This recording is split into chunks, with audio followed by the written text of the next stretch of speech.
Good day to all. Welcome to Rose and Linda Samutsari. Malapit na naman ang lunch kaya pumunta ako dito sa aking hardin sa likod ng bahay at nanguha ako ng talong. So ayan ang aking mga napitas, very fresh. Ano ang aking gagawin sa aking fresh talong? Una, binalatan ko muna. Hindi na sana dapat balatan yan dahil organic naman guys, pero since marami-rami naman yan, kaya okay lang na balatan. So kitang-kita nyo naman na kapipitas lang, wala pang 30 minutos, diba?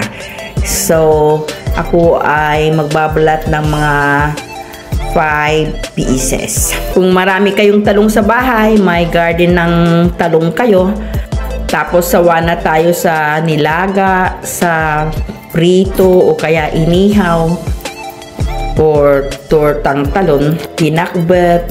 So ito ay isang talong recipe na naisipan ko para magamit ko, ma-maximize ko yung aking talong sa likod ng bahay.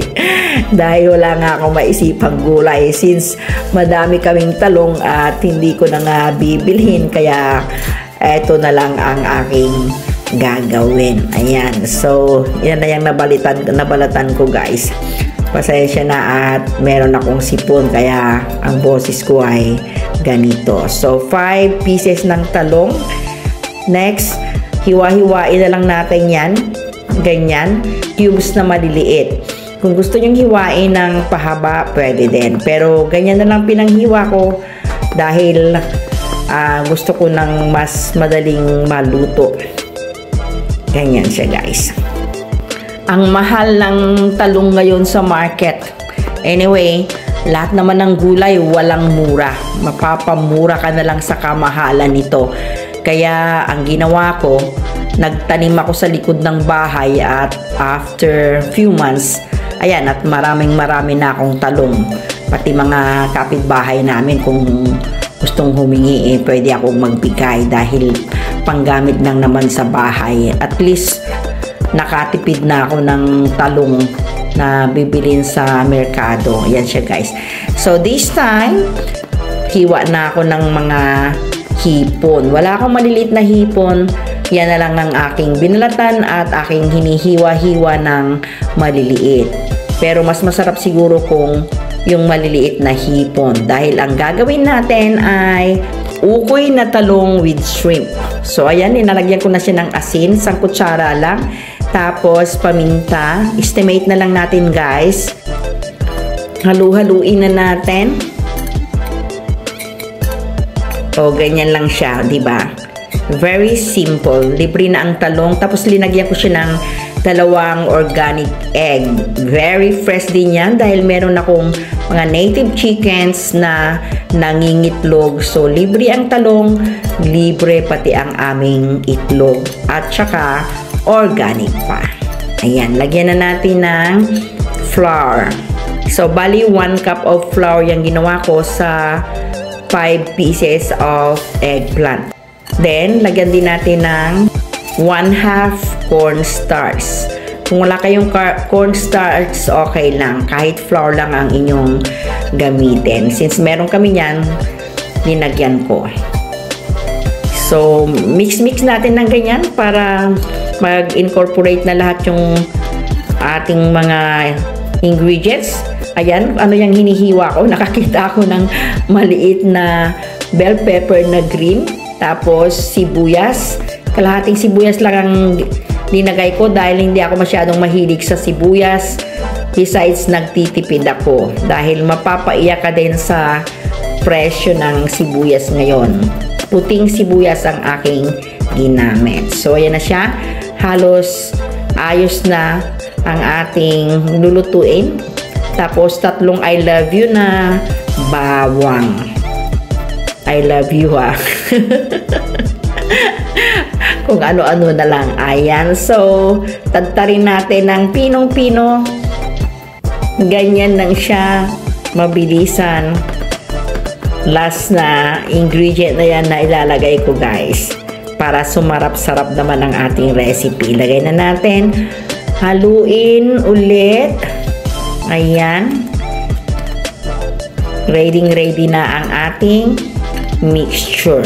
Kung nanonood pa rin kayo, please paki-like and comment na rin ang aking ginagawa. Eto na, nag-init na ako ng oil sa kawali. Mainit na siya, so naglagay na ako ng mixture, 1 kutsara. Ganyan lang. Ayan, so mabilisan. Pasensya na, yung aking paglagay ng phone ay hindi balanse. Ito namang si Lola, mali-mali ang ginagawa. Teka lang, kunin ko lang. So, eto mas magandang tingnan. Ayan, diba? Mukhang masarap na ang kanyang itsura. Tapos, i-flip natin later magkabilaan para both sides ay maluto. Tipid ulam talaga itong ginagawa ko, guys. Biruin mo, libre ang aking talong, libre ang itlog. 3 lang kaming kakain naman dyan. Ako, ang aking hubby, at syempre yung kasama namin sa bahay. Mahal ang talong sa merkado. Buti na lang may tanim akong talong at saka meron din akong itlog, diba?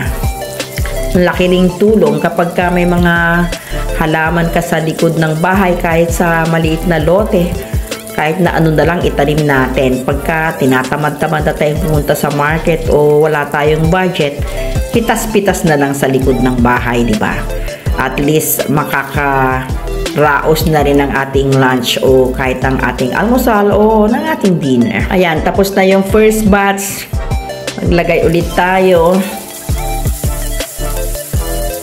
Ano ang karaniwang ginagawa niyong okoy, guys? Yung pag bumili tayo ng maliliit na hipon, tapos kalabasa, diba?